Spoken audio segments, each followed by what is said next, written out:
I'm making this video to discuss the black people and the power of image. Um, we African Americans, we have lost control of our image. Our image is now controlled by a big six corporate oligarchy now. That it consists of Viacom, News Corp, Disney, um, Vivendi Universal, Sony, forget this, and Warner Brothers. That's the big six. And at one time, we did have control of our image.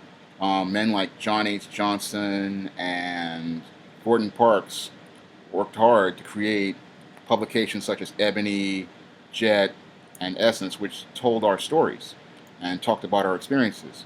But a generation of individualized African Americans have walked away from the legacy of a John H. Johnson or a Gordon Parks, and they thought we could integrate. They had this integrationist mindset, and now our image is now in the hands of white supremacy, and that's why we see all of these negative images, like such as this reality programs such as Love and Hip Hop, um, Basketball Wives, and that horrible Scandal show, because we don't control our image and we don't tell our stories.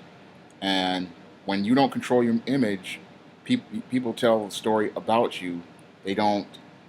You're not telling it yourself, and what that's dangerous for Black people, because what you're getting is a white supremacist view of African American culture and African American history, and that's why we have all these paternalistic films such as 12 Years a Slave, Precious, The Help. These films are not meant to present you and African Americans such as myself and you in a positive light. It's really a modern day minstrel show. I say it's been a minstrel show for the past 14 years. Ever since Training Day and Monsters Ball, ever since Denzel Washington and Halle Berry won those Oscars, it's been nonstop coonery. It's been nonstop minstrel show. Um, and really, it's just sad. It's really sad to watch the African American community lose control of its image. I mean, I grew up in the 1980s, and I saw African Americans controlling their image. I saw us controlling our media. We were producing our own content. We had our own content on the air, and that was one of the reasons why I became a publisher, because I understood the power of image. I understood that how we see ourselves, and if we present ourselves in a certain way, that's how the world is going to see us. And we have to control that image to prevent people from creating propaganda about African Americans and African American image. Um, Lately, the image of African Americans has been tarnished. It's been maligned. It's in the sewer. I mean, literally, I would actually say that it's actually worse than the 1930s or the 1940s and 1920s, when they presented these coon, buffoon images of African Americans. I mean, if you look at the images of African Americans today and compare them to those caricaturized images of African Americans, they're just about the same thing. It's a modern day minstrel show. And sadly, I mean, we're far away from the days of the Cosby Show and the Fresh Prince and Family Matters, where we saw African Americans in a humanized context. I remember going to this show at the Schomburg called Stereotypes and Human Types, and we really have to get our image in line with the humanized image of African Americans. Because in that exhibit, they showed the coon images they presented, white supremacy presented of black people, and they showed the human pictures of African Americans in real life.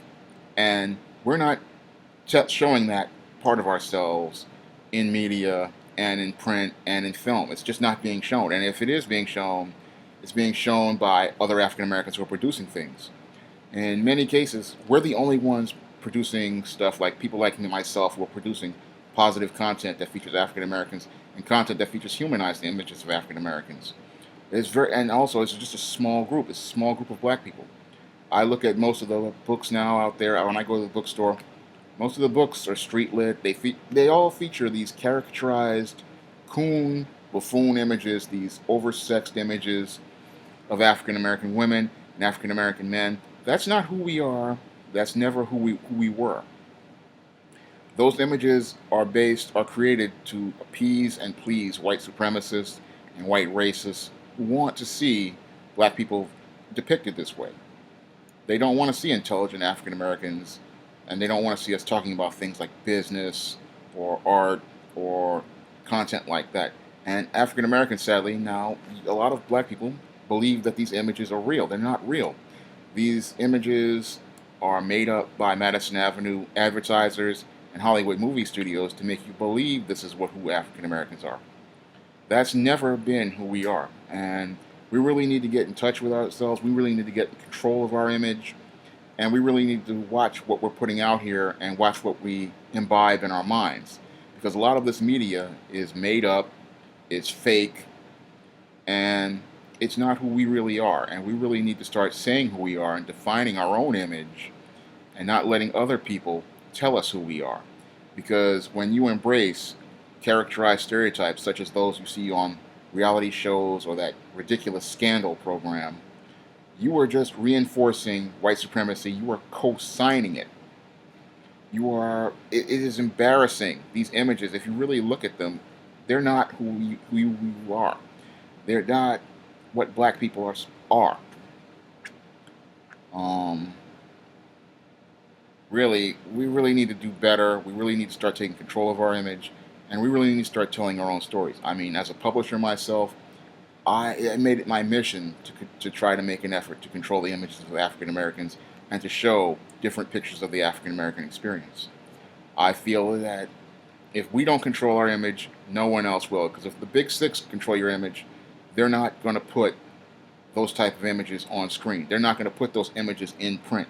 They're not going to put those type of images in the minds of African Americans because really they need you in the coon role. They really need African Americans in the coon role so they can be entertainment, so they can be a joke, so they can be mocked and laughed at. Because that's how white supremacy sees a black person. And when you watch this stuff, it really does damage to your mind. It really does. It really is messed up. I mean, I try to avoid African American media because that's out here. Now, not the ones produced by non-blacks. I try to watch as much media produced by black people. I try to watch a lot of independent films, a lot of independent videos, because it's the only way I can see truly who African Americans are. I can truly see my brothers and sisters as they truly are, because I'm not going to see it in mainstream media. That's a sad fact, but the media is out there, and you have to control your image, and you have to control what you imbibe, and we have to start taking efforts to control our image, because we're the only ones who are going to tell our stories. We're the only ones who are going to talk about our experiences, and we're not going to get that on mainstream media.